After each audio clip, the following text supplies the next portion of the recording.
ஒரு smart and இன்ட்ரெஸ்டிங்கான tax saving secret. இதை யூஸ் பண்ணி நீங்கள் எல்லா வருஷமும் 16,250 வரைக்கும் டேக்ஸை மிச்சம் பண்ணலாம். இது எப்படின்னு பார்த்தீங்கன்னா, இன்கம் டேக்ஸில் long term capital gain from equity shares இல்லை ஈக்விட்டி ஓரியன்ட் ஃபண்ட்ஸுக்கு 1.25 லேக்ஸ் வரைக்கும் எக்ஸம்ஷன் இருக்குது. இந்த எக்ஸம்ஷனை எப்படி நம்ம பெனிஃபிட்க்கு யூஸ் பண்ணிக்கிறதுன்னு பார்த்தீங்கன்னா, எக்ஸாம்பிளுக்கு நான் ஒரு வருஷத்துக்கு முன்னாடி 5 லேக் ருபீஸ் ஒரு ஈக்விட்டி ஷேர்ஸில் இன்வெஸ்ட் பண்ணியிருக்கேன்னு வச்சுக்கோங்க. இப்போ கரண்ட் வேல்யூ அதோடது 6.25 லேக்ஸ். ஸோ இப்போ நான் அதை சேல் பண்ணேன் அப்படின்னா எனக்கு 1.25 லேக் ருபீஸ் ப்ராஃபிட் வரும். இந்த ப்ராஃபிட் இன்கம் டேக்ஸில் கம்ப்ளீட்லி எக்ஸம்ப்டட். ஸோ இந்த வருஷம் நான் இதை சேல் பண்ணிவிட்டு இம்மீடியட்டாக அந்த 6.25 லேக்ஸை ரீஇன்வெஸ்ட் பண்ணுறேன்னு வச்சுக்கோமே அதே ஷேரில். ஸோ இந்த வருஷம் நான் ப்ராஃபிட்டும் புக் பண்ணிவிடுவேன், அதே நேரத்தில் அந்த ஷேர்ஸையும் நான் ஹோல்ட் பண்ணுறேன்.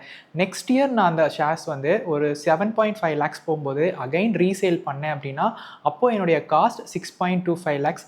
அகைன் நான் 1.25 லேக்ஸ்க்கு ப்ராஃபிட் புக் பண்ணலாம் அண்ட் கம்ப்ளீட்லி அதுவும் டேக்ஸ் எக்ஸம்ப்டட். இப்படி நீங்கள் எல்லா வருஷமும் பண்ணும்போது எவ்ரி இயர் நீங்கள் ப்ராஃபிட்டும் புக் பண்ணுறீங்க, அதே நேரத்தில் காம்பவுண்டிங் பெனிஃபிட்டும் உங்களுக்கு வந்துக்கிட்டே இருக்குது.